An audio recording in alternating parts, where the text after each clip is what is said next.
ஹல்லேலூயா. ஸ்தோத்திரம் ஸ்தோத்திரம் ஸ்தோத்திரம். நேசிக்கிற நல்ல பிதாவே, இந்த ஆசீர்வதிக்கப்பட்டதான அற்புதமான காலவேளைக்காக ஸ்தோத்திரம். நீங்கள் அறிய வேண்டிய ஒருவர் என்கிற அந்த காலை ஜெபத்திலே எங்களை நீர் கொண்டு வந்து தினந்தோறும் மகிழ பண்ணுகிறதற்காக நன்றி. கலந்து கொள்ளுகிற தேவனுடைய பிள்ளைகளை கர்த்தர் ஆசீர்வதிப்பீராக. விசேஷமாக லைவ் மூலமாய் வருபவருடையும் யூடியூப் சேனலை பார்க்கிறவர்களையும் கர்த்தர் ஆசீர்வதியும்.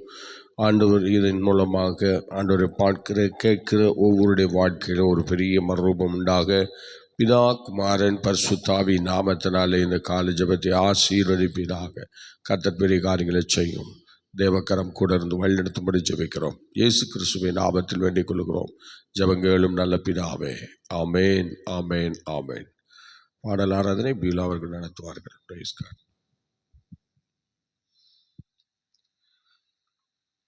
கர்த்தருடைய பரிசுத்த நாமத்துக்கு மகிமை உண்டாவதாக. எத்தனை பேருக்கெல்லாம் ஒரு ஆசை இருக்குது, ஏசப்பாவை நான் சீக்கிரம் பார்க்கணும், சும்மாவது அவரை பார்க்கணும், இயேசுவை பார்க்கணும் அப்படிங்கிற ஆவல் உள்ளவர்கள், ஆண்டவரை நான் பார்த்தால் போதுமே என்கிற ஏக்கம் உள்ளவர்கள் என்னோடு கூட சேர்ந்து இந்த பாடலை பாடி நாம் தேவனுடைய நாமத்தை நாம் மகிமைப்படுத்துவோம். இன்ப இயேசு ராஜாவை நான் பார்த்தால் போதும், மகிமையில் அவரோடு நான் வாழ்ந்தால் போதும். இன்ப இயேசு ராஜாவை நான் பார்த்தால் போதும், மகிமையில் அவரோடு நான் வாழ்ந்தால் போதும். நித்தியமா மோட்ச வீட்டில் சேர்ந்தால் போதும், நித்தியமா மோட்ச வீட்டில் சேர்ந்தால் போதும். அல்லேலூயா கூட்டத்தில் நான் மகிழ்ந்தால் போதும், அல்லேலூயா கூட்டத்தில் நான் மகிழ்ந்தால் போதும். இன்ப இயேசு ராஜாவை நான் பார்த்தால் போதும், மகிமையில் அவரோடு நான் வாழ்ந்தால் போதும். இன்ப இயேசு ராஜாவை நான் பார்த்தால் போதும், மகிமையில் அவரோடு நான் வாழ்ந்தால் போதும். இயேசுவின் இரத்தத்தாலே மீட்கப்பட்டு, வசனமாம் வேலியாலே காக்கப்பட்டு, இயேசுவின் இரத்தத்தாலே மீட்கப்பட்டு, வசனமாம் வேலியாலே காக்கப்பட்டு, கரைதிரையற்ற பரிசுத்தரோடு, கரைதிரையற்ற பரிசுத்தரோடு ஏழை நான் பொன்வீதியில் உலாவிடுவேன், ஏழை நான் பொன்வீதியில் உலாவிடுவேன். இன்ப இயேசு ராஜாவை நான் பார்த்தால் போதும், மகிமையில் அவரோடு நான் வாழ்ந்தால் போதும்.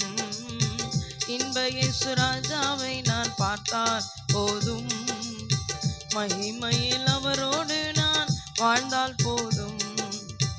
தூதர்கள் வீணைகளை மீட்டும் போது, நிறைவான ஜெய கோஷம் முழங்கும் போது, தூதர்கள் வீணைகளை மீட்டும் போது, நிறைவான ஜெய கோஷம் முழங்கும் போது, அல்லேலூயா கீதம் பாடி கொண்டு, அல்லேலூயா கீதம் பாடி கொண்டு, அன்பராமேசுவோடு அகமகிழ்வேன், அன்பராமேசுவோடு அகமகிழ்வேன்.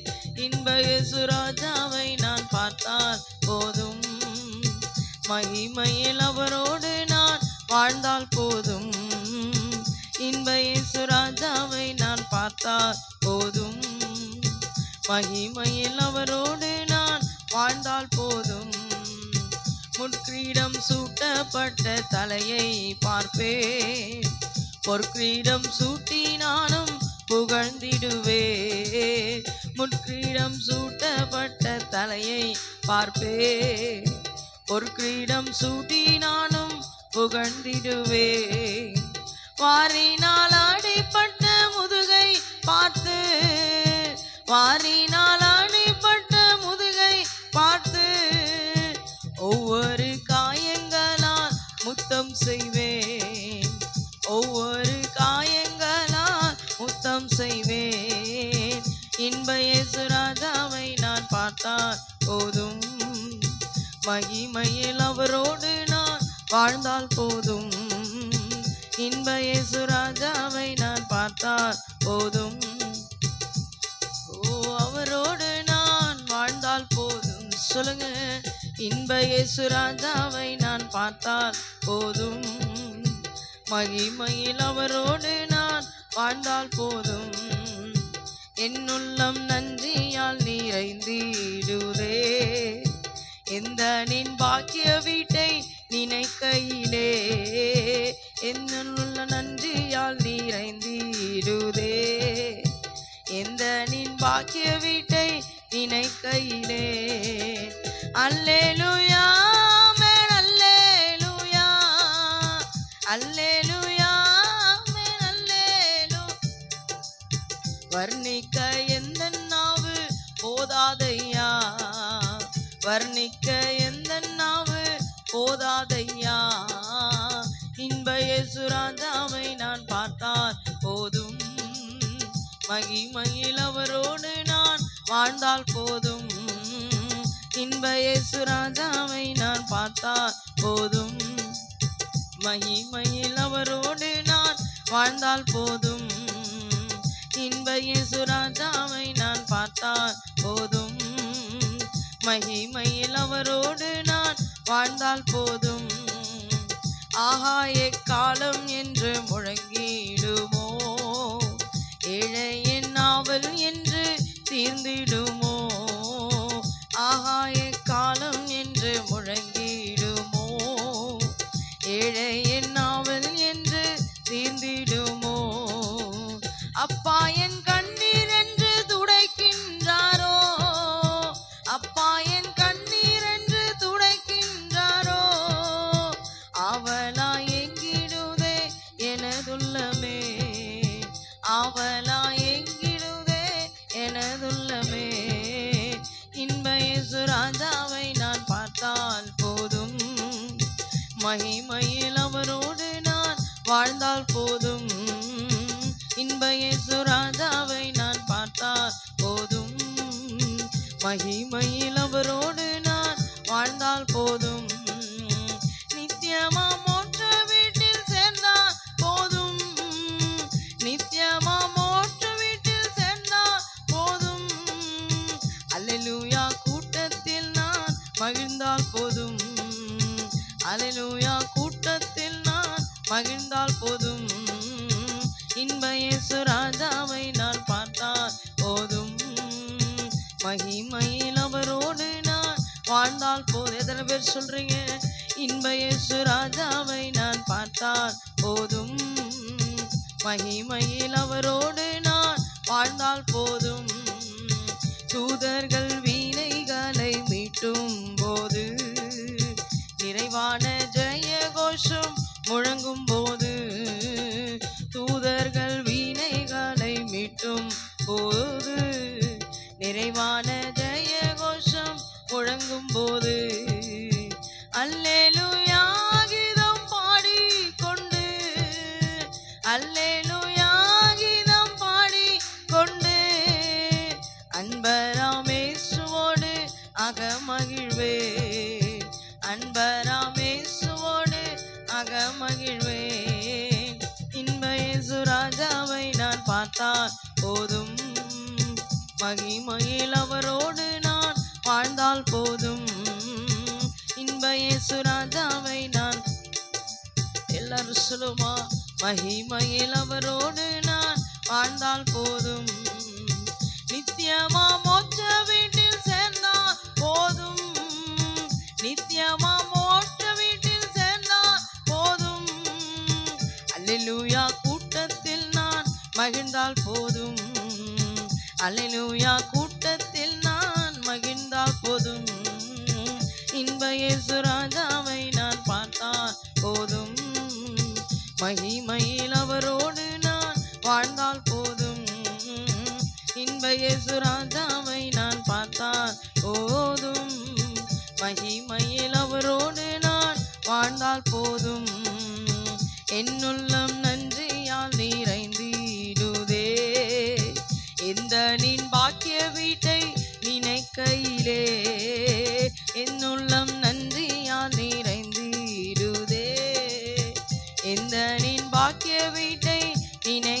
வாழ்க்கையிலே. அல்லேலூயா ஆமென் அல்லேலூயா, அல்லேலூயா ஆமென் அல்லேலூயா. வர்ணிக்க எந்தன் நாவு போதாதையா, வர்ணிக்க எந்தன் நாவு போதாதையா. இன்ப இயேசு ராஜாவை நான் பார்த்தால் போதும், மகிமையில் அவரோடு நான் வாழ்ந்தால் போதும். இன்ப இயேசு ராஜாவை நான் பார்த்தால் போதும், மகிமையில் அவரோடு நான் வாழ்ந்தால் போதும். நித்தியமா மோட்ச வீட்டில் சேர்ந்தால் போதும், நிச்சயமா மோட்ச வீட்டில். ஆமென் அல்லேலூயா. கூட்டத்தில் நான் மகிழ்ந்தால் போதும், அல்லேலூயா. கூட்டத்தில் நான் மகிழ்ந்தால் போதும். இன்ப இயேசு ராஜாவை நான் பார்த்தால் போதும், மகிமையில் அவரோடு நான் வாழ்ந்தால் போதும்.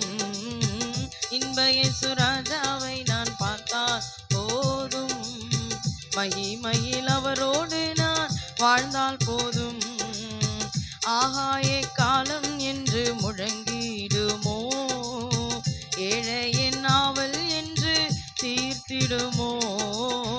ஆகாய காலம் என்று முழங்கிடுமோ, ஏழையின் நாவல் என்று தீர்த்திடுமோ.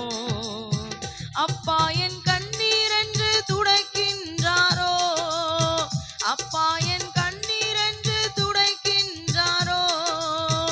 அவளா எங்கிடுதே எனதுள்ளமே, அவளா எங்கிடுதே எனதுள்ளமே. இன்ப இயேசு ராஜாவை நான் பார்த்தால் போதும், மகிமையில் அவரோடு நான் வாழ்ந்தால் போதும். இன்ப இயேசு ராஜாவை நான் பார்த்தால் போதும், மகிமையில் அவரோடு நான் வாழ்ந்தால் போதும். நித்தியமா மோட்ச வீட்டில் சேர்ந்தால் போதும், நித்தியமா மோட்ச வீட்டில் சேர்ந்தால் போதும். அல்லேலூயா. கூட்டத்தில் நான் மகிழ்ந்தால் போதும், அல்லேலூயா. கூட்டத்தில் நான் மகிழ்ந்தால் போதும். இன்ப இயேசு ராஜாவை நான் பார்த்தால் போதும், மகிமையில் அவரோடு நான் வாழ்ந்தால். எத்தனை பேர் சொல்றீங்க சொல்லுங்க. இன்ப இயேசு ராஜாவை நான் பார்த்தால் போதும், மகிமையில் அவரோடு நான் வாழ்ந்தால் போதும்.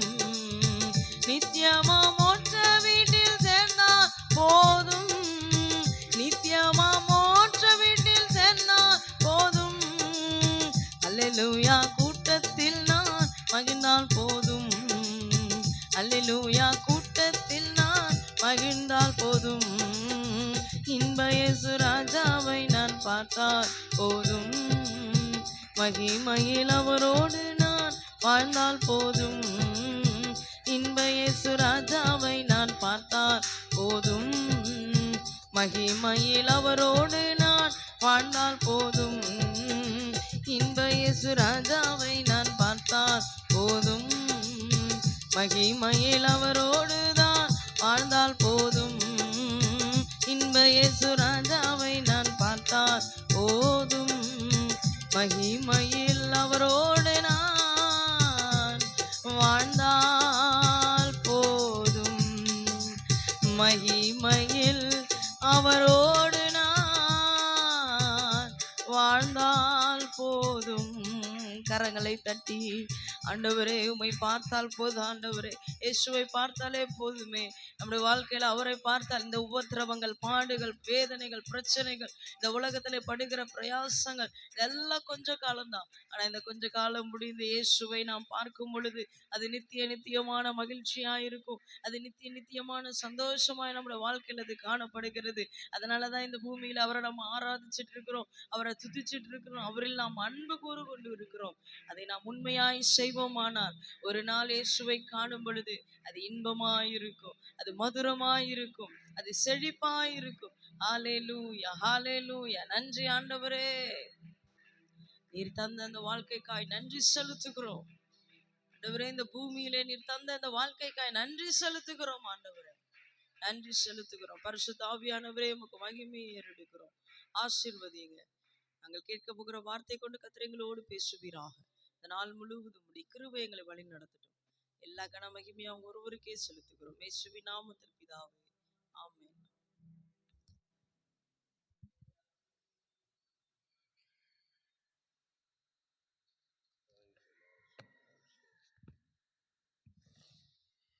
அல்லேலூயா, அல்லேலூயா. கர்த்தருடைய நாமம் மகிமைப்படுவதாக. இந்த கால வேளையிலே தேவ சமூகத்திலே வந்திருக்கிற உங்கள் யாவரையும் வாழ்த்தி அன்போடு வரவேற்கிறேன். கர்த்தர் உங்களை ஆசீர்வதித்து கனப்படுத்துவாராக. நாம் இந்த கால வேளையிலே சங்கீதம் 57 இந்த நாளிலே நாம் தியானிக்க போகிறோம். இந்த சங்கீதமானது தாவீதினால் எழுதப்பட்டது என்பதை நாம் நன்றாக அறிந்திருக்கிறோம். 11 வசனங்கள் இந்த சங்கீதத்திலே காணப்படுகிறது. இரண்டாவது மிக்தாம் எழுதின சங்கீதமாக இந்த சங்கீதம் காணப்படுகிறது. இந்த சங்கீதத்திலே பின்னணி நிறையா இருக்குது. அநேக விஷயங்களை நாம் பின்னணியில் பார்க்கலாம். நீங்கள் இந்த சங்கீதத்திலே ஒவ்வொரு சங்கீதத்திலையும் முன்னாடி ஒரு குறிப்பை போட்டிருக்கிறாங்க, பார்க்கலாம். நம்ம இப்போ அதை படிங்க பார்க்கலாம். ஸ்தோத்திரம். ஒவ்வொரு சங்கீதத்தையும் ஃப்ரெண்டில் நம்ம வருகிற அந்த குறிப்பை நம்ம படிக்கலாமா? தாவீது சவுலுக்கு தப்பியோடி கெபியில் ஒதுங்குகையில் தனக்கு நஷ்டம் நேரிடாதபடி அல்தஷ்கேத் என்னும் வாத்தியத்தில் வாசிக்க தாவீது பாடி ராக தலைவனுக்கு ஒப்புவிக்கப்பட்ட மிக்தாம் என்னும் இரண்டாவது சங்கீதம் இது. இதில் அதில் ஒரு வார்த்தையை சொல்லியிருக்கிறார். எந்த வாத்தியத்திலே அவர் அதை வாசிக்க கொடுத்திருக்கிறார், பாட கொடுத்திருக்கிறார் என்றால் அல்தஸ்கேத் என்கிறதான சங்கீதத்திலே அவர் அதை பாட ஒப்பு கொடுத்திருக்கிறார் என்று நாம் பார்க்கிறோம். அதுக்கு அர்த்தம் என்ன என்றால், அழித்து விடாதே, நஷ்டப்படுத்தாதே என்று பொருளாகும். நல்லா கவனிங்க. அழித்து விடாதே, நஷ்டப்படுத்தாதே என்கிற அர்த்தத்தை உடைய அல்தஸ்கேத் என்கிறதான வார்த்தைக்கு அர்த்தமாக இருக்கிறது. இந்த சங்கீதம் எழுதப்பட்ட பின்னணி 23, 24 அதிகாரங்களில் உள்ளது. 1 சாமுவேல் 23ஆம் அதிகாரம் 24ஆம் அதிகாரத்திலே நாம் படிக்கும்போது இந்த இடங்களிலே சொல்லப்பட்ட அப்படிப்பட்ட சூழ்நிலைகளிலே சங்கீதக்காரனாகிய தாவீது இந்த சங்கீதத்தை பாடி அமைக்கிறார் என்று நாம் பார்க்கிறோம். இதிலே சங்கீதம் 23, 29 நீங்கள் படிக்கும்போது படிக்க பார்க்கலாம். சங்கீதம் 1 சாமுவேல் 23, 29 படிங்க. தாவீது அவ்விடத்தை விட்டு புறப்பட்டு என்கேதியில் உள்ள அரணிப்பான இடங்களில் தங்கினான் என்று பார்க்கிறோம். நம்ம ஏற்கனவே என்கேதிக்கு இப்படி சொல்லியிருக்கிறது. அவர் இந்த யூதயா வனாந்தரத்தை விட்டு உடனே அவர் என்ன பண்றாரு, என்கேதிக்கு போகிறார் என்று. ஆனால் என்கேதிக்கு போகிறார் என்கிற அந்த இடத்துல ஏராளமான இம்சைகளை அவர் அனுபவித்து தான் அங்கே உள்ளே போகிறார்.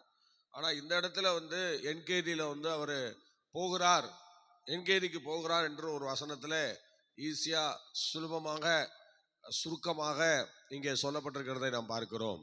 ஆனால் என்கேதிக்கு அவர் போன பிறகு அங்கே என்ன சொல்றாரு பாருங்க, திரும்ப படிங்க அந்த வசனத்தை. தாவீது அவ்விடத்தை விட்டு புறப்பட்டு என்கேதியில் உள்ள அரணிப்பான இடங்களில் தங்கினான். எவ்விடத்தை விட்டு புறப்பட்டு 29, 28 அப்படியே மேல வாசிங்களேன். அதனால் சவுல் தாவீதை பின்தொடர்கிறதை விட்டு திரும்பி பெலிஸ்தரை எதிர்க்கும்படி போனான். ஆமா, இப்போ அவர் யூதயா வனாந்தரத்துல அவர் ஒரு பகுதியிலே தங்கிதான் இந்த காரியங்களை எல்லாம் அவர் செய்கிறார். அந்த கெபியின் கிட்டே அவர் தங்கியிருக்கிற அந்த இடத்தை விட்டு தான் அவர் வெளியே போகிறார். எந்த இடத்தை விட்டு வெளியே போகிறார்? அதை வாசிங்க பார்க்கலாம். அவன் சவுலும் அவன் மனுஷரும் தாவீதை தேட வருகிறார்கள் என்று அவனுக்கு அறிவிக்கப்பட்ட போது அவன் கன்மலையிலிருந்து இறங்கி மாகோன் வனாந்தரத்திலே தங்கினான். இப்ப பாருங்க, மாகோன் வனாந்தரம். இப்போ மாகோன் வனாந்தரம் பயங்கரமான ஒரு இடத்தை குறிக்கிறது. அந்த மாகோன் வனாந்தரத்துல தான் அவர் மாட்டிக்கிறாரு. யாரு? தாவீது மாட்டிக்கிறாரு. இப்போ அப்போ அந்த டைம்ல எழுதப்பட்டதா 22ஆம் சங்கீதம்னு சொல்றாங்க. சங்கீதம் 22ம் அந்த டைம்ல தான் எழுதப்பட்டிருக்கிறது. என் தேவனே ஏன் என்னை கைவிட்டீர் என்கிற அந்த வார்த்தையை முன்னிட்டு அந்த விஷயங்களே அந்த இடத்துல ஒரு பாடினதாக சொல்லப்படுகிறது சவுல் பிடிக்கப்படும் போது. ஆனால் இப்ப இந்த சங்கீதமும் அப்படிப்பட்ட சூழ்நிலையில தான் அந்த அந்த வனாந்தரத்துல தான் இந்த சங்கீதமும் எழுதப்பட்டது என்று சொல்லி வேத பண்டிதர்கள் இதை நமக்கு அறிவிக்கிறார்கள். ஆகவே இந்த சங்கீதமும் இவ்விதமாக எழுதப்பட்டது என்று சொல்கிறார்கள். அதுக்கப்புறம் அவர் என்கேதி என்கிற அந்த இடத்திற்கு அவர் கடந்து செல்கிறார். அதுக்கு இடையில சாதாரணமாக எந்த இடத்தை விட்டு அவர் வெளியே என்கேதிக்கு போகிறார்? எங்க? மாகோன் என்கிற வனாந்தரம். நல்லா கவனிக்கணும். மாகோன் என்கிற வனாந்தரம் அது எங்கே இருக்கிறது என்று சொன்னால், என்கேதிக்கும் முன்பாக மாகோன் வனாந்தரத்துக்கு இடையில, நல்லா கவனிக்கணும், அந்த யூதயா வனாந்தரம் இருக்கிறது. அந்த யூதயா வனாந்தரத்தை அவர் தாண்டி தான் என்கேதிக்கு போயிருக்கிறார்.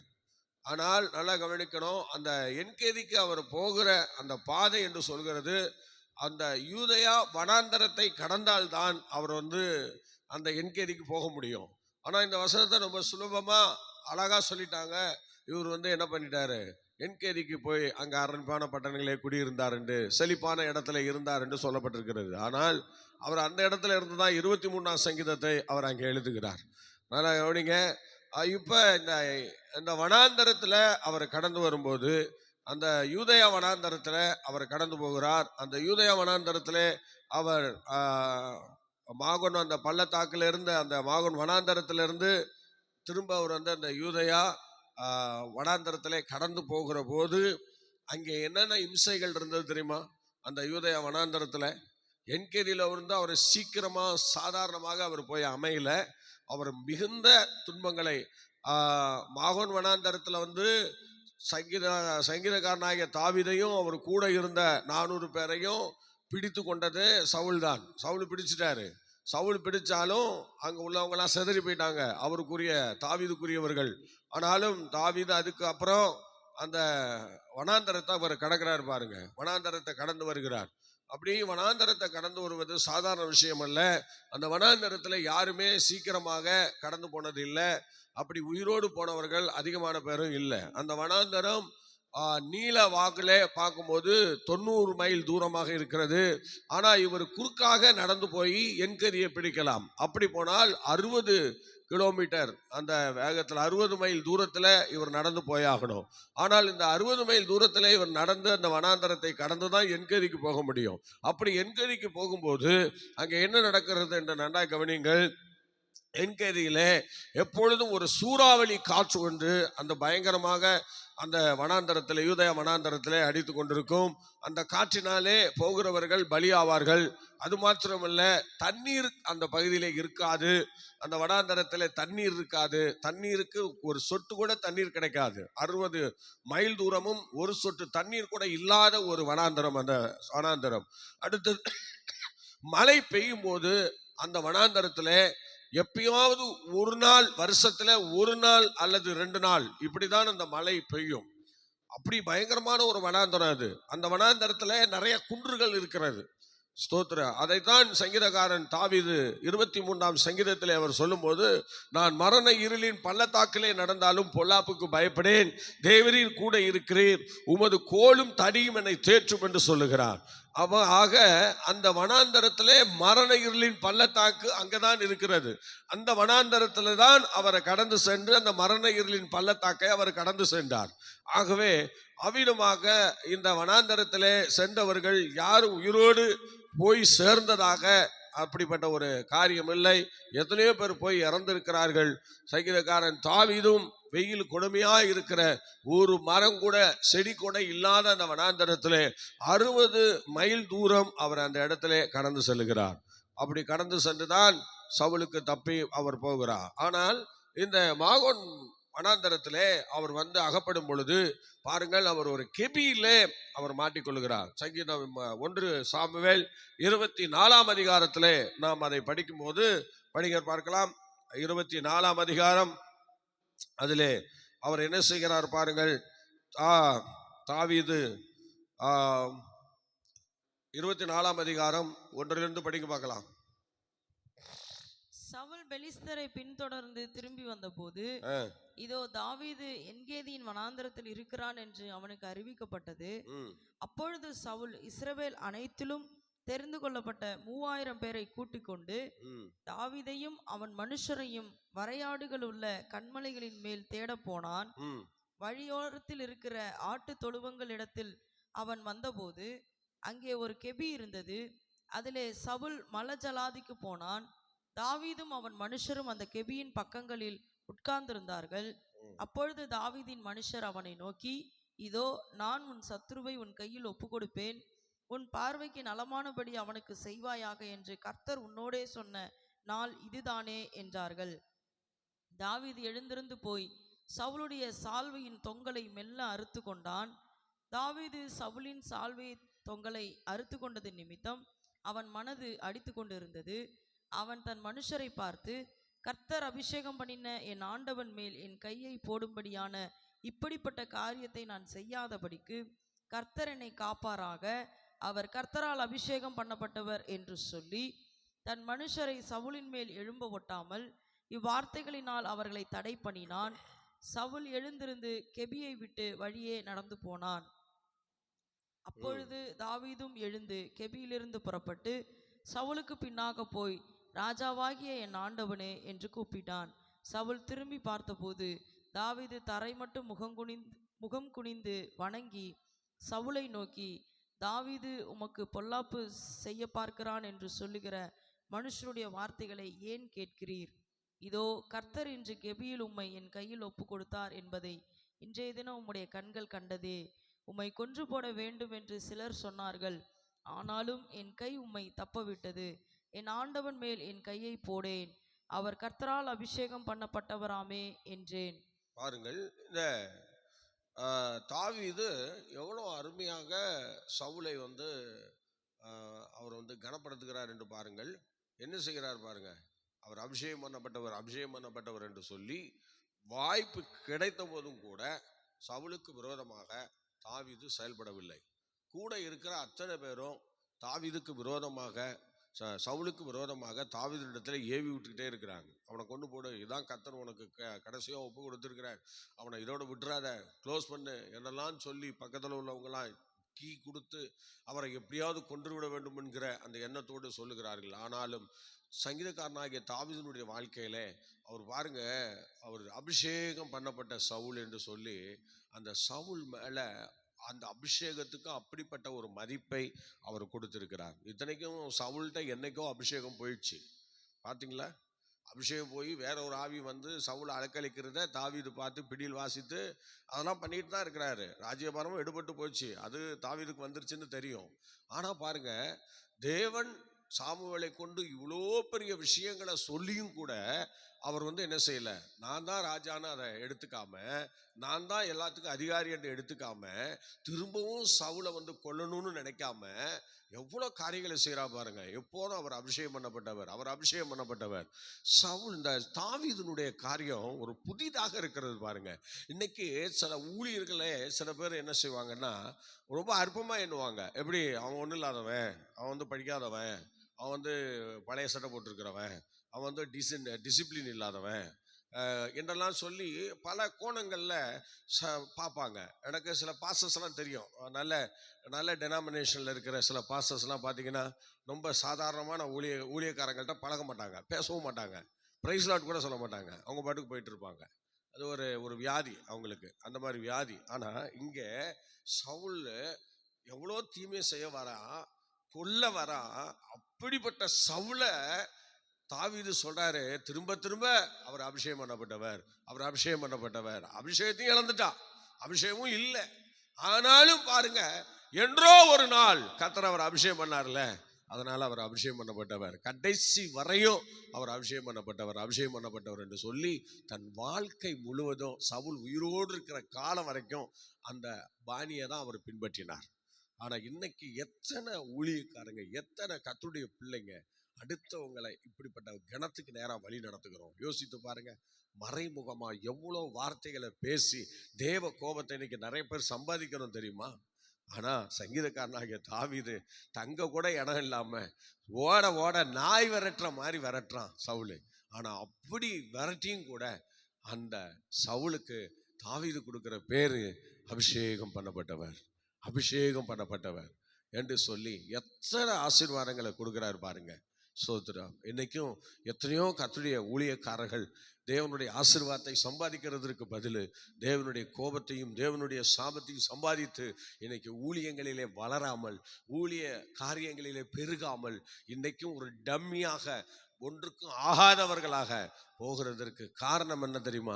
அடுத்தவர்களை குற்றப்படுத்தி வாழ்கிற வாழ்க்கை தான் இவங்களை இந்த ஸ்டேஜில் இன்னைக்கு வச்சிருக்கு.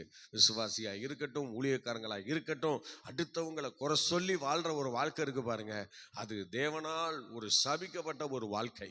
இந்த வாழ்க்கையை வாழ்றதை விட ஆண்டவர் இல்லாமல் இருக்கிறதே நீங்க உங்களுக்கு நலமாய் இருக்கும். ஏன்னா நிறைய பேர் இன்னைக்கு அப்படிதான் வாழ்றீங்க. அடுத்தவங்களை குறை சொல்லி வாழ்றதே உங்களுக்கு பிழப்பா போச்சு. இதனால உங்களுக்கு என்ன லாபம்? சோத்திர பாத்தீங்களா? சவுல தாவீது கையில ஒப்பு கொடுத்தும் கூட தாவீது என்ன செய்யல? அவனை வேட்டையாடல பாருங்க, வேட்டையாடல. ஆனா உங்களுக்கு ஒரு வாய்ப்பு கிடைச்சிருந்தா என்ன பண்ணிருப்பீங்கன்னு கொஞ்சம் அந்த இடத்துல உங்களை வச்சு யோசிச்சு பாருங்க. ஆனா கடவுள் பாருங்க, கடைசி வரையும் அந்த சவுல் மரிக்கும் வரை அவர் அபிஷேகம் பண்ணப்பட்டவர், அபிஷேகம் பண்ணப்பட்டவர் என்று சொல்லி அந்த தாவீது இடம் கொடுத்தார். அதனால தான் தாவீது அபிஷேகத்துக்கு கலங்கம் இல்லாம அவர் ஒரு நாளும் தோத்து நிக்கல. சவுலை போல ஒரு நாளும் தோத்து நிக்கல. அவர் ஜெயிக்கிறவராகவே இருந்தார். நீங்களும் வாழ்க்கையில செய்ய வேண்டியதை செஞ்சா சங்கீதக்காரனாகிய தாவீது ஜெயிக்கிறவனாக இருந்தது போல நீங்களும் உங்க வாழ்க்கையில ஜெயிக்கிறவங்களாக இருக்க முடியும். கொஞ்சம் வசனத்தை வாசிச்சு மற்றவங்களுக்கு சொல்லுகிறதை விட நமக்கும் சில வசனங்களை எடுத்துக்கொள்ளணும். அது மாத்திரம் நமக்கு கிடையாது. எத்தனையோ பேர் எப்படியாவது அவங்களுக்கு சொல்லணும், எப்படியாவது இவங்களுக்கு சொல்லணும், எப்படியாவது அங்க போய் பிரசங்கம் பண்ணணும், எப்படியாவது அந்த ஸ்டேஜில் போய் பிரசங்கம் பண்ணணும், எப்படியாவது அந்த ஊர்ல போய் பண்ணணும், எப்படியாவது இந்த ஊர்ல பண்ணணும். ஆனா உனக்கு பண்ணணும்னு என்னைக்காவது நீ எடுத்திருக்கியா? அது கிடையாது. நமக்குன்னு எதையும் எடுக்கிறது இல்லை. ஆனா இன்னைக்கு எடுக்கிற வசனங்கள் எல்லாம் அடுத்தவங்களுக்கு தான், நமக்கு கிடையாது. நமக்கெல்லாம் பேசக்கூடாது ஆண்டவர். பேசினாலும் நம்ம கீழ்ப்படிய மாட்டோம். அதனால்தான் நமக்குன்னு எரி எடுத்துக்கிறது இல்லை. எல்லாம் அடுத்தவர்களுக்கு மாத்திரமே வசனத்தை இன்னைக்கு எடுக்கிறோம். அடுத்தவங்களுக்கு என்ன கொடுக்கலாம், அடுத்தவங்களுக்கு என்ன செய்யலாம், அந்த சபைக்கு என்ன கொடுக்கலாம், இந்த கூட்டத்தில் என்ன கொடுக்கலாம், இதைத்தான் இன்னைக்கு நம்ம செய்யறோமே தவிர நமக்கென்று எந்த வார்த்தையும் எடுத்துக்கிறது இல்லை. ஆனா தாவீது அப்படி இல்லை. அவர் தனக்கென்று எடுத்துக்கொண்டார். சவுல் வேட்டையாடுகிற விஷயத்திலே அநேக காரியங்களை தனக்கென்று அவர் எடுத்துக்கொண்டார். அதனாலதான் சவுல் தாவீது காலத்துல மரணத்தை அவர் மூலமா தழுவல. பாத்தீங்களா? ஆண்டவர் எப்படிப்பட்ட ஆண்டவர்! தாவீதை போன்ற ஒரு நடக்கை உள்ள ஒரு நல்ல மனுஷனை நம்ம பார்க்க முடியாது. அவர்தான் தேவ மனுஷன், தேவ மனுஷன். ஹல்லேலூயா. அடுத்தவர்களை பகைக்கிற விஷயத்துல சோத்திரம் தாவீதை கொஞ்சம் நினைச்சு பாருங்க. அடுத்தவங்களை மட்டமா நினைக்காதீங்க, அடுத்தவங்களை வேதனைப்படுத்தாதீங்க, மன உளைச்சலுக்கு ஆளாக்காதீங்க. ஸ்தோத்திரம். நம்ம நல்ல ஒரு பொசிஷன்ல இருக்கிறோம்னு சொல்லிட்டு அடுத்தவங்களை கீழ்த்தரமா நினைக்காதீங்க. அதனால நீ எங்க இருந்தாலும், நமக்கு கீழே இருந்தாலும் மேலே இருந்தாலும் அபிஷேகம் பண்ணப்பட்டவன் என்பதை உணர்ந்து நாம் அபிஷேகத்துக்கு ஒரு இடத்தை நம்ம கொடுப்போமானால் அந்த அபிஷேகம் நம்ம வெட்கப்படுத்தாதுங்க, அந்த அபிஷேகம் நம்ம குழியில தள்ளாது. அதனால தயவு செய்து அபிஷேகத்துக்கு ஒரு இடத்தை நீங்க கொடுத்து கர்த்தரை மகிமைப்படுத்துங்க. அப்படி சங்கீதக்காரனாகிய தாவீது அந்த இடத்துல பாருங்க, சவுல் வந்து வளைந்து கொண்ட போதும் அந்த இடத்துல அவரு ஸ்தோத்திர ஒரு ஆள் வந்து சொல்றா, பெலிஸ்தர்கள் நம்ம இடத்துக்கு வந்துட்டாங்கன்னு சொன்னதும் சவுல் அப்படியே விட்டுட்டு ஓடுறார். அதுக்கு பிறகுதான் இவர் வந்து வனாந்தரத்தை கடந்து, யூதயா வனாந்தரத்தை கடந்து என்கேரிக்கு போகிறார். ஆம் கர்த்தருடைய பிள்ளைகளே, என்கேரிக்கு போய் தான் அந்த தாகத்தை தீர்த்து அந்த இடத்துல 23ஆம் சங்கீதத்தையும் அவர் எழுதுகிறார். பாடுகிறார் கர்த்தருடைய பிள்ளை. அது போன்று இந்த அருமையான நாட்களிலே வேத வசனங்களை நன்றாக கூர்ந்து கவனிப்போம். அடுத்தவர்களுக்காக மாத்திரம் நம்ம எடுக்காம நமக்காகவும் எடுத்துக்கொள்வோம். நான் பிரசங்கிக்கிற இந்த வார்த்தையை விட நான் அடுத்தவங்க வசனத்தை கேட்கறதுக்கு எனக்கு ரொம்ப ஆசை. சரிங்களா? ரொம்ப ஆசை. சோதரர், அடுத்தவங்களோட வார்த்தையை நான் ரொம்ப கேட்பேன். பெரிய ஊழியக்காரங்களாக இருந்தாலும் சரி, சிறிய ஊழியக்காரங்களாக இருந்தாலும் சரி, அவங்ககிட்ட இருந்து என்ன வருதுன்னு பார்க்கலான்னு சொல்லிட்டு ஒரு ஒரு கண்ணோட்டத்தில் நான் கண்டிப்பாக அந்த வார்த்தையை கேட்பேனே தவிர அவமதிக்க மாட்டேன். ஏன்னா அவன் சிறியவனோ பெரியவனோ, அவன் தாழ்ந்தவனோ உயர்ந்தவனோ, அவன் ஏழையோ பணக்காரனோ, ஆனால் ஏதோ யாராக இருந்தாலும் அவன்கிட்ட இருந்து வருகிற வார்த்தை தேவ வார்த்தை, வேத வசனம். அதைத்தான் நம்ம பார்க்கணும். அவனை பார்க்கக்கூடாது. வசனம் அவனது இல்லை, வசனம் தேவனுடையது. யார் கொடுத்தா என்ன? ஸ்தோத்திரம். அந்த வசனம் தானே அது. அதை போய் மதிக்காம போகலாமா? சில ஊழியர்கள் ரொம்ப பெருந்தன்மையா போறீங்க. ஸ்தோத்திரம். அடுத்தவங்களை மதிக்காம, ஸ்தோத்திரம், அடுத்தவங்களை வேதனைப்படுத்தி, ஸ்தோத்திரம். சில பெரிய ஊழியர்கள் இருக்காங்க, என்ன தெரியுமா? சின்ன ஊழியர்களை மதிக்கவே மாட்டாங்க. அவங்க என்னெல்லாம் நினைக்கிறாங்களோ அதெல்லாம் அவங்க சொல்ல நினைப்பாங்க. ஆனால் ஒரு சிறிய ஊழியக்காரன் ஏதாவது சொல்ல வந்தா அதெல்லாம் எனக்கு தெரியும், வாயை முடுன்றுவாங்க, பேச மாட்டாங்க, கேட்க மாட்டாங்க. ஏன்னா இவங்க பெரிய ஊழியக்காரங்க பாருங்க, அதனால கேட்க மாட்டாங்க. ரொம்ப மட்டப்படுத்திடுவாங்க. ஸ்தோத்திரம். அந்த மாதிரி நிறைய இடங்களில் நானும் அனுபவிச்சிருக்கேன் அந்த மாதிரி விஷயங்களை. ஆகவே எனக்கு அன்பானவர்களே, பெரிய ஊழியக்காரன்றது நீ எந்த இடத்துல உன்னை தாழ்த்துறியோ அந்த இடத்துல தான் நீ பெரியவனா மாறுற. அது தெரியாம, ஸ்தோத்திரம், அடுத்தவனை பேச விடாம, அடுத்தவன் விஷயத்தை கேட்க விடாம, அடுத்தவன் தரிசனத்தை கேட்காம உன் தரிசனத்தையே சொல்லிட்டு அலையணும்னு நினைக்கிற பாரு, அதுதான் தப்பு.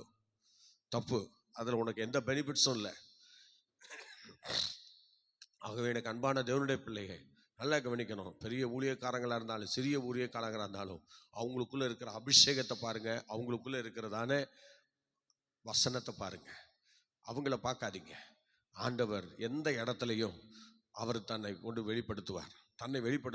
அதை யார் மூலமாக வேணாலும் வெளிப்படுத்துவார். இப்போ பிலேயாமுடைய கண்ணை திறந்தது யாரு? ஒரு கழுதை. தேவதூதன் பக்கத்தில் தான் இருந்தார். அவரே டைரக்டாக திறந்துருக்கலாம். ஏன் திறக்கல சொல்லுங்க? ஏன் திறக்கல? ஸ்தோத்திரம். யாரை கொண்டாகிலும் ஆண்டவர் உங்களோடு இடைப்பட அவரால் முடியும். அதை விட்டுட்டு நீங்கள் உங்கள் விருப்பம் போல நீங்களா எதையாவது நினச்சிக்கிட்டு நம்ம கர்த்தருடைய வேலையை செய்யலாம் என்று நினைத்தால் அது தப்பிதமாக முடிந்துவிடும். ஆகவே எனக்கு அன்பானவர்களே, 24ஆம் அதிகாரத்திலே 1 சாமுவேலிலே அவருடைய பின்னணியில் இருக்கிறது. அந்த பின்னணியில் தான் இந்த 57ஆம் சங்கீதத்தை அவர் பாடி அமைத்திருக்கிறார் என்று நாம் பார்க்கலாம். இப்பொழுதும் கூட இந்த 57ஆம் சங்கீதம் 1, 2 நம்ம அதை ஒரு 3 பாகமாக பிரித்து தேவ இரக்கத்தை காத்து கொண்ட தாவீது என்று சொல்லி ஸ்தோத்திரம் 1, 2 வசனங்களே பார்க்கிறோம். நல்லா கவனிக்கணும். முதல் பாகம் சங்கீதம் 57 1, 2 தேவ இரக்கத்தை காத்து கொண்ட தாவீது. ஆகவே ஸ்தோத்திரம். அதே போல இரண்டாவது பகுதியில் சங்கீதம் 57 3 6 வசனங்கள் வரை ஒத்தாசை அனுப்பி ரட்சிக்கிற தேவன். நல்லா கவனிக்கணும். ஒத்தாசை அனுப்பி ரட்சிக்கிற தேவன். அதே போன்ற சங்கீதம் 57 7 முதல் 11 வசனங்கள் வரை தாவீது துதிக்க ஆயத்தமா இருந்ததாக சொல்லப்படுகிறது. கர்த்தரை துதிக்க ஆயத்தமாய் இருந்த தாவீது. நல்லா கவனிக்கணும். கர்த்தரை துதிக்க ஆயத்தமாய் இருந்த தாவீது 7 வசனங்களிலிருந்து 11 வசனங்கள் வரை. ஆக 3 பிரிவாக இதை பிரித்திருக்கிறார்கள். பிரித்து நம்ம படிக்கலாம். இப்பொழுது 1ஆம் வசனத்தை படிங்கள். எனக்கு இறங்கும் தேவனே, எனக்கு இறங்கும் தேவனே, எனக்கு இறங்கும். உம்மை என் ஆத்துமா அண்டிக் கொள்ளுகிறது. விக்கினங்கள் கடந்து போகும் மட்டும் உமது செட்டைகளின் நிழலிலே வந்து அடைவேன். ஸ்தோத்திரம். நீங்கள் சங்கீதம் 17:9 நீங்க படிக்க பார்க்கலாம். சங்கீதம் 17:9 படிங்க சார்.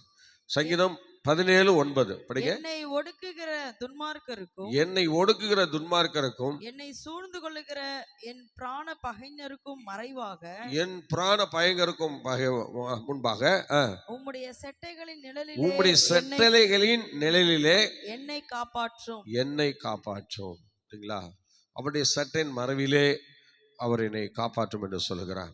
அவருடைய சட்டை நிழல் என்று சொல்லுகிறது அது தேவனுடைய ஒரு அடைக்கலமாக, தேவனுடைய பெட்டகம் பாதுகாவலாக, தேவனே நம்மோடு கூட இருப்பதாக இங்கே நாம் பார்க்கிறோம். அந்த உன்னதமானவர் மறைவில் இருக்கிறவன் சர்வர்களுடைய நிழலில் தங்குவான் என்று சொல்லப்பட்டிருக்கிற இந்த ஆசீர்வாதம் இந்த சங்கீதம் 57:1 இவ்விதமாக ஸ்தோத்திரம். அந்த சட்டை நிழலில் அவர் அடைக்கலமாக அவர் பாதுகாக்கப்படுகிற அந்த சூழ்நிலையை அவர் உணர்ந்துதான் இந்த சங்கீதத்தை பாடியிருக்கிறார். ஏன்னா தேவனை தவிர தாவீதை பாதுகாக்க யாருமே இல்லை. நல்லா கவனிக்கணும். அவர் குகையில், மலையில், வனாந்தரத்தில் இப்படி கண்ணாப்புனான்னு கண்ட இடங்கள்ல அவர் தன்னை வைத்து கொண்டு அந்தந்த இடங்களிலே ஒரு சங்கீதத்தை பாடி இவ்விதமாக அவர் காணப்படுகிறார் என்பதை நாம் பார்க்கிறோம். அவர் இந்த செட்டைகளின் நிழலில் அவர் அடைக்கலம் போவதாக, அந்த மறைவில் தான் நான் வாழ்றேங்கிற அந்த முழு சத்தியத்தை சங்கீதக்காரனாகிய தாவீது உணர்ந்தவராக இருக்கிறார். இன்றைக்கும் அருமையான விசுவாசியே, தேவனுடைய ஊழியக்காரனே, நமக்கு நேரிடுகிற எவ்வளோ பிரச்சனைகளை இன்னைக்கு கர்த்தர் நமக்கு தெரியாமலே நம்மை விட்டு மாற்றுகிறார். தெரியுமா? எவ்வளோ காரியங்கள் நமக்கு தெரியாமலே நம்மை விட்டு மாற்றுகிறார். இது நிறைய பேருக்கு தெரியாது. ஆனால் நம்ம ஏன் அதை மாற்றுகிறார் என்றால், நாமும் இன்னைக்கு உன்னதமானவருடைய மறைவில் தான் இருக்கிறோம். அவர் சட்டையின் மறைவில் தான் நம்ம மறைஞ்சிருக்கிறோம். அதனால தான் கர்த்தர் ஒவ்வொரு நாளும் கண்மணியை போல கர்த்தர் நம்மை பாதுகாக்கிறார். பறந்து காக்கிற பட்சி போல கர்த்தர் நம்மை பாதுகாக்கிறார். சங்கீதக்காரன் தாவீதை அவ்விதமாக கர்த்தர் பாதுகாத்தார். எல்லாம் கவனிக்கணும். அந்த ஸ்தோத்திர பாகோன் பள்ளத்தாக்கிலே வந்தபோது அன்னைக்கு தாவீதை அப்படி பிடித்து கொண்டார்கள். பிடித்து கொண்ட நேரத்திலே அவர் கத்துறாரு, கதறார், என் தேவனே, என் தேவனே, ஏன் என்னை கைவிட்டீர் என்று கதறுகிறார். அந்த கதறி நிற்கிற அந்த நேரத்திலே திடீர்னு ஒருவன் சொல்றான். என்ன சொல்றான்? இந்த மாதிரி பெலிஸ்தர் நம்ம எல்லைக்கு வந்துட்டாங்க என்று சொன்னதும் அப்படியே சவுல் விட்டு ஓடுகிறான். அப்படியே சவுல் தாவீதை விட்டு ஓடுகிறான். நீண்ட நாள் பகைஞன், தாவீதை எப்படியாவது கொல்லணும்னு வந்தவன், எவ்வளோ காலமாக தேடிக்கிட்டு இருந்தவன், கையில் கிடச்சும் கூட அந்த இடத்துல சவுலால் ஒன்றுமே பண்ண முடியாமல் போனது காரணம் என்ன தெரியுமா? அவன் உன்னதமானவருடைய மறைவில் இருக்கிறான். அவர் செட்டை நிழல்ல இருக்கிறதுனால அவனை பிடிக்க முடிஞ்சதை தவிர அவன் மேலே கை போட முடியலை. நீ எதை விதைக்கிறியோ அதை கர்த்தர் அறுக்கும்படி செய்வார். சங்கீதக்காரனாகிய தாவீது சவுல் அபிஷேகம் பண்ணப்பட்டவன் என்று அவனை அப்படியே ஒதுக்கி வச்சிருந்தான், கை போடாமல் பார்த்துக்கிட்டு இருந்தான். அதே மாதிரி பாருங்க, சவுலும் தாவீது மேலே கை போட வந்தாலும் ஆண்டவர் போட விடலை. பார்த்தீங்களா? அதுதான் உன்னதமானுடைய மறைவு. அவர் சட்டை நிழல், அதில் யாரும் அணுகிற மாதிரி இருக்கும், அணுக முடியாது. தீங்கு செய்கிற மாதிரி இருக்கும், தீங்கு செய்ய முடியாது. பிரச்சனை கொண்டு வர மாதிரி இருக்கும், பிரச்சனை வராது. கர்த்தர் கூட இருக்கிறார். ஏன்னா அவருடைய மறைவில் இருக்கிறது சாதாரண விஷயம் அல்ல, அது தேவனுடைய கிருபை. அதைத்தான் 57:1 அவர் சொல்லுகிறார், அது தேவனுடைய இரக்கம். தேவனுடைய இரக்கம். அந்த இரக்கத்தை சங்கீதக்காரனாகிய தாவீது தம் வாழ்க்கையிலே காத்து கொண்டார். எப்பொழுதும் தேவனுடைய இரக்கம் அவரை பின்பற்றுகிறதை அவரால் உணர முடிந்தது. அதுபோல நீங்கள் நானும் இன்னைக்கு உணரணும். ஸ்தோத்திரம். ஆகவே எனக்கு அன்பானவர்களே, ஒரு வசனத்தை படிங்க பார்க்கலாம். சங்கீதம் 36:7 படிங்க பார்க்கலாம். சங்கீதம் 36:7. சீக்கிரம் படிங்க. தேவனே, உம்முடைய கிருபை எவ்வளவு அருமையானது, உம்முடைய கிருபை எவ்வளவு அருமையானது, அதனால் மனுபுத்திரர் உமது செட்டைகளின் நிழலிலே வந்து அடைகிறார்கள். பாருங்கள் என்ன சொல்கிறார்? அதனால் மனுபுத்திரர் செட்டை நிழலிலே வந்து அடைகிறார்கள். செட்டை நிழலிலே வந்து அடைகிறார்கள். பாருங்க, ஆண்டுடைய கிருபைனா இரக்கம். இந்த இரக்கமும் செட்டை நிழலும் ஒன்னா இருக்கு. பாருங்க, 57 அப்படித்தானே சொல்லியிருக்கு. 57:1 படிங்க. எனக்கு இறங்கும் தேவனே, எனக்கு இறங்கும் தேவனே, எனக்கு இறங்கும். எனக்கு இறங்கும். உம்மை என் ஆத்துமா அண்டிக் கொள்ளுகிறது. ஆத்துமா அண்டிக் கொள்கிறது. விக்கினங்கள் கடந்து போகும் மட்டும் உமது செட்டைகளின் நிழலிலே வந்து அடைவேன். பாத்தீங்களா, அவருடைய இறக்கமும் அந்த சட்டை நிழலும் ஒன்னா இருக்கு. இங்கே கிருபையும் சட்டை நிழலும் ஒன்னா இருக்கு. பாத்தீங்களா, தேவ இறக்கம் எங்க இருக்கிறதோ அங்கதான் அந்த சட்டை நிழலும் கடந்து வருகிறது. ஒவ்வொரு தேவனுடைய பிள்ளைகளும் இந்த மாதிரி காரியத்திலே நீங்கள் உணர்ந்து கர்த்தரை நீங்கள் மகிமைப்படுத்த வேண்டியது நம்ம கடமையாக இருக்கிறது, கர்த்தருடைய பிள்ளையே. அதனால சோத்திரம், அவர் மறைவிலே இருக்கிறோம், சட்டை நிலையில நம்ம இருக்கிறோம் என்கிற அந்த காரியத்தை நாம் மறந்து விடக்கூடாது. நிச்சயமாக சொல்றேன், அது நமக்கு ஒரு பெரிய ஆசீர்வாதத்தை கொடுக்கும் என்பதில் சந்தேகமே இல்லை. அல்லேலூயா, அல்லேலூயா. நீங்கள் ஸ்தோத்திரம். ஒரு வசந்த படிங்க, ஒரு வசந்த படி பார்க்கலாம். சங்கீதம் 91:4 படிங்க. ஸ்தோத்திரம். சங்கீதம் 91:4. அவர் தமது சிறகுகளாலே உன்னை மூடுவார். அவர் தமது சிறகுகளாலே உன்னை மூடுவார். அவர் செட்டைகளின் கீழ் அடைக்கலம் புகுவாய். அடைக்கலம் புகுவாய். பார்த்தீங்களா, அவர் உன் சிறகுகளாலே உன்னை மூடுவார். ஹல்லேலூயா. சட்டைகளின் கீழே நீ அடைக்கலம் புகுவாய் என்று எவ்வளவு தெளிவா சொல்றாரு பாருங்க. இது போன்றுதான் எருசலேம்ல இருக்கிற தேவ ஜனங்களை இயேசு கிறிஸ்து வாழ்ந்த காலங்களிலே மத்தேயு சுவிசேஷம் 23 37 படிங்க பார்க்கலாம். 37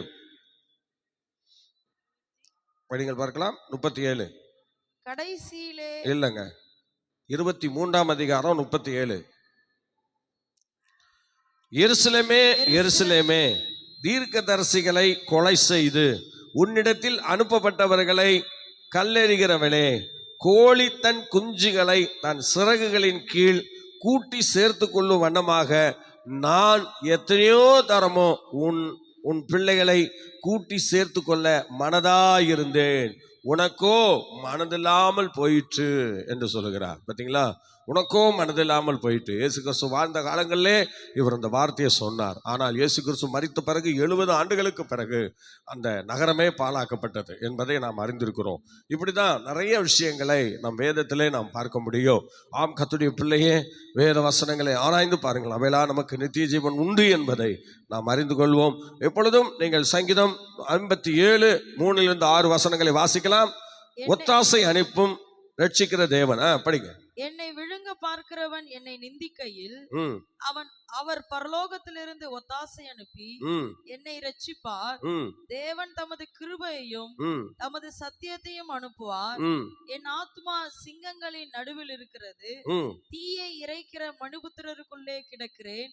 அவர்கள் பற்கள் ஈட்டிகளும் அம்புகளும், அவர்கள் நாவு கருக்கான பட்டயமுமாய் இருக்கிறது. தேவனே, வானங்களுக்கு மேலாக உயர்ந்தருளும். உமது மகிமை பூமி அனைத்தின் மேலும் உயர்ந்திருப்பதாக. என் கால்களுக்கு கண்ணியை வைத்திருக்கிறார்கள். என் ஆத்துமா தொய்ந்து போயிற்று. எனக்கு முன்பாக குழியை வெட்டி அதன் நடுவிலே விழுந்தார்கள். நீங்கள் யோவான் சுவிசேஷம் 1:16 படிங்க பார்க்கலாம். யோவான் சுவிசேஷம் 1:16. ஏசாயா 25:9 எடுத்துக்கங்க. அவருடைய பரிபூரணத்தினால் நாம் எல்லாரும் கிருபையின் மேல் கிருபை பெற்றோம். நாம் கிருபையின் மேல் கிருபை பெற்றோம். அல்லேலூயா. அந்த அவருடைய பரிபூரணத்தினால நாம் கிருபை மேல நம்ம கிருபை பெற்று வருகிறோம். நீங்கள் 25:9 படிங்க. ஏசாயா 25:9. ஏசாயா 25:9.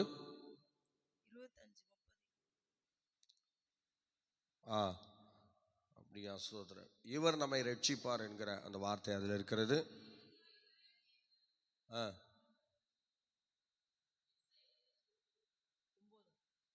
படிங்க. இருக்கு. அக்காலத்திலே இதோ இவரே நம்முடைய தேவன், இவரே நம்முடைய தேவன், இவருக்காக காத்திருந்தோம், இவர் நம்மை ரட்சிப்பார், இவர் நம்மை ரட்சிப்பார். பார்த்தீங்களா, ரட்சிக்கிற தேவன். ஸ்தோத்திரம். இந்த வசனங்களே சொல்லப்பட்டது. 57:3-6 வசனங்களிலே ரட்சிக்கிற தேவன் என்று நாம் பார்த்தோம். அடுத்தது 57 சங்கீதம் 7-11 நாம் பார்க்கும்போது தாவீதை துதிக்க ஆயத்தமாக இருந்தார் என்று பார்க்கிறோம். படிங்க பார்க்கலாம். என் இருதயம் ஆயத்தமாய் என் இருக்கிறது. இருதயம் ஆயத்தமா இருக்கிறது. தேவனே, என் இருதயம் ஆயத்தமாய் இருக்கிறது. என் இருதயம் ஆயத்தமா இருக்கிறது. நான் பாடி கீர்த்தனம் பண்ணுவேன். நான் பாடி கீர்த்தனம் பண்ணுவேன். என் மகிமையே, என் மகிமையே, விழி, ஆ, வீணையே, வீணையே, சுரமண்டலமே, சுரமண்டலமே, விழியுங்கள், துதியுங்கள், விழியுங்கள். அதிகாலையில் விழித்துக் கொள்வேன். அதிகாலையில் விழித்துக் கொள்வேன். ஆண்டவரே, ஆண்டவரே, ஜனங்களுக்குள்ளே உம்மை துதிப்பேன். ஜனங்களுக்குள்ளே உம்மை துதிப்பேன். ஜாதிகளுக்குள்ளே உம்மை கீர்த்தனம் பண்ணுவேன். அவர் என்னதான் துதிக்கிறேன்னு சொன்னாலும் அவர் சொல்றாரு பாத்தீங்களா, அதிகாலையில நான் உம்மை துதிப்பேன் என்று சொல்லுகிறார். பாத்துங்க, இந்த அதிகாலையில துதிக்கிற துதி நமக்கு ரொம்ப தேவைங்க. அதை நீங்க விட்டுறீங்க. நிறைய பேர் அதிகாலையில கர்த்தரை துதிக்கிறதுக்கு ரொம்ப சோம்பல் பண்றீங்க. கர்த்தரை துதிக்க முற்படுங்க. பாட்டு பாட நல்ல முற்படுங்க. ஃபேமிலியில் ஹஸ்பண்ட் ஒய்ஃப் 2 பேர் எழும்பி உட்கார்ந்து ஒரு ஜெபத்தை பண்ணி பாருங்க. சோத்திரம். எந்த ஒரு இன்னலும் உங்கள் பிள்ளைகளுக்கோ உங்களுக்கோ அன்னைக்கு நெருக்கம் வராதுங்க, நெருங்கி வராது. கடவுள் உங்களோடு கூட இருப்பார். அந்த ஆண்டவராகி தெய்வம் உங்களை பாதுகாப்பார். அதனால இந்த காலையிலே கர்த்தரை தேடுறதுக்கு ஒப்புடுங்க. ஏன்னா வேதவசனம் நமக்கு தெளிவாக சொல்லி பாருங்க, என்னை சிநேகிக்கிறவர்களை நான் சிநேகிக்கிறேன், அதிகாலையில் என்னை தேடுகிறவர்கள் கண்டடைவார்கள். அதனால நீங்க ஆண்டவரை தேடுற விஷயத்துல கொஞ்சம் நீங்க இறங்கி வந்தீங்கன்னா ஆண்டவரும் இறங்கி வந்துடுவார்ல. ஆமா, கண்டிப்பா இறங்கி வந்துடுவார். கண்டிப்பா இறங்கி வருவாருங்க. அதனால தேவ பிள்ளைகள் இந்த நாட்கள்ல இருந்து உங்களுடைய தேவ சமூகத்துல உங்களை ஒப்பு கொடுத்து எல்லாரும் சோத்திரம் அதிகாலையில தேடுவதற்கு ஒப்பு கொடுங்க. கர்த்தரை துதிக்கிறதுக்கு ஆயத்தமாங்க. சங்கீதக்காரனாகிய தாவீது 5:3 சொல்றாரு. சங்கீதம் 5:3 என்ன சொல்றாரு பார்த்தீங்களா? அவர் ஆயத்தமாகி காத்திருந்தாராம். அதிகாலையில ஆலயத்துல வந்து ஆயத்தமாகி காத்திருந்தேன்னு சொல்றார். அது மாதிரி உங்க வாழ்க்கையில தேவ சமூகத்துல வந்து காத்திருங்க. சபை பக்கத்துல இருந்துச்சுன்னா சபையில போய் ஜெபம் பண்ணுங்க. இல்லைன்னா வீட்லயாவது எழும்பி உட்கார்ந்து முழங்கால் போட்டு நல்ல ப்ரேயர் பண்ணுங்க. ஆண்டவரே, மனைவி ஆசீர்வதியும், அடிக்கடி மனைவி வியாதிப்படுகிறான், இயேசுவின் நாமத்தில் விடுதலை தாருமான்னு சொல்லி ஜெபிங்க. என் பிள்ளைகள் படிப்பு ரொம்ப குறைவா இருக்கு ஆண்டவரே, ஆண்டவரே என் பிள்ளைகளுடைய படிப்பின் திறன் உயரணும் ஆண்டவரே, ஆண்டு உதவி செய்ய ஆண்டவரத்தில் பரிந்து பேசுங்க. தொழிலில் எப்போ பார்த்தாலும் ஒரு வீழ்ச்சி இருக்குது பார்த்தீங்களா? அதெல்லாம் ஒன்றும் பிரச்சனை இல்லை. நீங்கள் முழங்கால் போட்டுருங்க, காலையிலே போட்டுருங்க. ஆமாம், காலையில் ஆண்டவர் எதுவும் அங்கே இங்கெல்லாம் போக மாட்டார். எல்லாம் ரெடியாக உங்களுக்காக காத்திருப்பார். எப்போ ஒன்டேந்து ஒரு விண்ணப்பம் வரும்னு அவர் எதிர்பார்த்துட்டு இருப்பார். அந்த டைமில் டக்குன்னு முழங்கால போட்டு நீங்கள் அப்ளிகேஷனை போட்டிங்கன்னு வச்சுங்க, அவ்வளோதான். கர்த்தர் உங்களுக்கு இறக்கம் செய்யாமல் யாரையும் விட மாட்டார். அந்த பகல் முழுவதும் ஒரு இறக்கத்தின் காற்று உங்கள் மேலே இருக்கும். அந்த பகல் முழுவதும் அந்த உன்னதமானுடைய மறைவு, அவர் சட்டை நிழலில் நீங்கள் தங்கியிருப்பீங்க. அதுக்கு தான் காலையில் முழங்கால் போடணும். அதுக்கு ஒரு உங்களை ஒப்பு கொடுங்க. நிச்சயமாக கர்த்தர் உங்களை ஆசீர்வதிப்பார். ஜெபிக்கலாமா? பரிசுத்தமுள்ள பிதாவே, மட்டும் எங்களோடு கூட இருந்து இந்த ஆராதனை ஆசீர்வதித்தீர். ஆண்டவரே, கலந்து கொண்ட அத்தனை கர்த்தருடைய பிள்ளைகளையும் பேர் பேராக நீங்கள் ஆசீர்வதிங்க, கனப்படுத்துங்க. 57ஆம் சங்கீதத்தை இவ்விதமாக சங்கீதக்காரனாகிய தாவீது இவ்வளோ நெருக்கங்கள் மத்தியில் இந்த சங்கீதத்தை ஆண்டவரே ஏற்றி பாடி எழுத நீ கொடுத்த நல்ல கிருபைகளுக்காக ஸ்தோத்திரம். இதன் மூலம் எங்களோடு பேசின நம்முடைய நல்ல வார்த்தைகளுக்காக நன்றி செலுத்துகிறோம். ஆசீர்வதி. எல்லா கணமும் உங்களுக்கே உண்டாகட்டும். ஆசீர்வதியும். மீட்பர் இயேசு மூலம் தாழ்மையோடு கேட்கிறோம் ஜெபங்களும் பிதாவே. Amen. Okay, God bless you. மீண்டும் நாளை காலை 5 மணிக்கு சந்திப்போம். கர்த்தர் நம்மை நடத்துவாராக. Praise the Lord, praise the Lord. Hallelujah.